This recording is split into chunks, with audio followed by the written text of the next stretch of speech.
कहते हैं कि राजनीति में कोई जाति और कोई धर्म नहीं होता। ये बात सत्य है।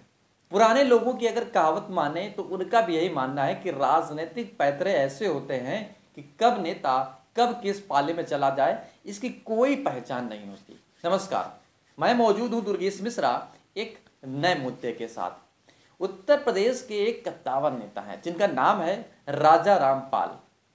ये वो राजा रामपाल हैं जो पूर्व में बसपा के साथ रहे, यानी कि बहन मायावती के साथ रहे, जो बहन बहन बुलाकर कई बार सत्ता में हासिल रहे।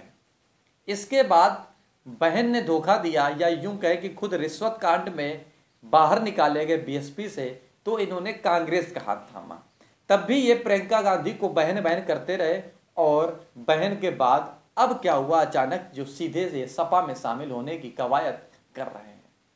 कवायद ही नहीं बल्कि यूं कहें कि कर चुके हैं, और पूर्ण रूप से वो अब समर्पित भी हो गए। कैसे? उत्तर प्रदेश में लखीमपुर खीरी कांड के बाद में बनारस में प्रियंका गांधी की एक जनसभा हुई। उस जनसभा में मौजूद राजा रामपाल, जो पूर्व सांसद रहे उत्तर प्रदेश के कई जिलों से।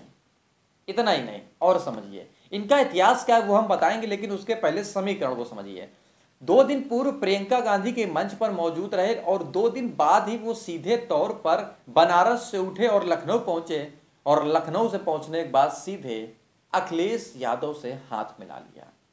आपने शायद वो कहावतें सुनी होंगी पुरानी, हेमू और अकबर और जलालुद्दीन, यानी कि जो राजा पहले करते थे कि कब किस खेमे में कूद जाएं, कब किसके साथ मिलकर दूसरे की सेना को हड़प कर लें, या यूं कहें कि उसको मार दें। वही हाल यहां पर भी है। राजा रामपाल का जो इतिहास है वो अपने आप में बताता है कि ये एक नेता रहे हैं, जमीनी नेता रहे हैं। नेता ही नहीं बल्कि जमीनी नेता।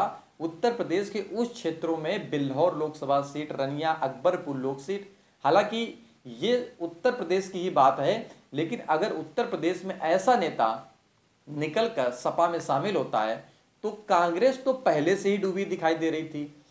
वर्तमान में अगर ऐसे नेता निकलकर बाहर आएंगे, सपा में शामिल होंगे, तो शायद सपा के लिए एक मजबूत कड़ी साबित होगी। कैसे होगी समझिए जरा। अगर इनका इतिहास जाने तो सबसे पहले इतिहास जानिए कि ये राजा रामपाल क्या थे और क्या हैं। सबसे पहले 1996 में घाटनपुर विधानसभा से बसपा के टिकट पर विधायक बने थे। बसपा से इन्होंने 2004 में बिल्हौर लोकसभा, यानी कि जो अब अकबरपुर लोकसभा से हैं, वो वहां पर सांसद चुने गए। 2005 में कोबरा पोस्ट में स्टिंग ऑपरेशन दुर्योधन में पाल को संसद में प्रश्न पूछने में रिश्वत के वीडियो के बाद बसपा ने इनको निकाल दिया था। 2007 में उन्होंने कांग्रेस की सदस्यता ग्रहण की, और 2009 में कांग्रेस से अकबरपुर सीट से सांसद चुने गए, और 2014 में लोकसभा, 2017 में महाराजपुर विधानसभा से, फिर 2019 में अकबरपुर लोकसभा सीट से कांग्रेस के प्रत्याशी बने, पर वहां पर पराजय हासिल हुई। अब ये इनका राजनीतिक इतिहास है, यानी कि जो सत्ता पर काबिज रहे और कई जमीनी कार्यों की वजह से ये सांसद बन पाए। लेकिन अब फर्क क्या पड़ेगा? बीजेपी अगर बात करें तो बीजेपी तो सीधे तौर पर बोलती है कि हमारी 2022 में पूर्ण रूप से सरकार बन रही है। कांग्रेस अपना बोलती है कि हमारी पूर्ण रूप से सरकार बन रही है, और सपा अपना बोलती है, और बसपा अपना, कई तरीके से।